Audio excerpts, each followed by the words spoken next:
This is the Lone Crater YouTube. We hope this video helps. In this video, I will explain how to cook short grain rice. First, measuring your rice accurately is the crucial initial step. Take 1 cup of short grain rice for a standard serving.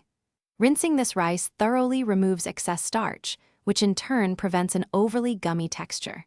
Simply rinse it under cool, running water for about 1 minute until the water appears clear, signaling the starch has been washed away.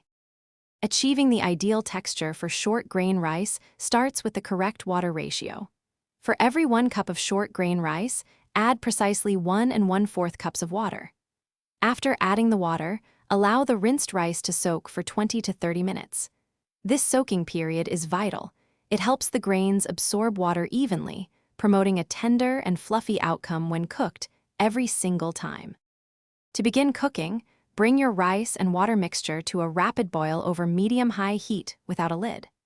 As soon as it reaches a rolling boil, immediately reduce the heat to the very lowest setting on your stove.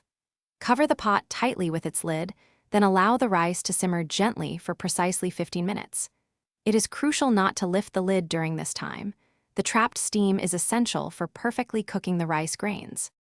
Once the 15 minutes of simmering are complete, remove the pot from the heat source. It is very important to keep the lid firmly in place during this next step. Allow the rice to rest undisturbed for an additional 10 minutes off the heat. This crucial resting period permits the steam to redistribute throughout the grains, ensuring they fully absorb any remaining moisture and achieve a wonderfully fluffy, separate texture. Thanks for watching. Consider subscribing if we helped you.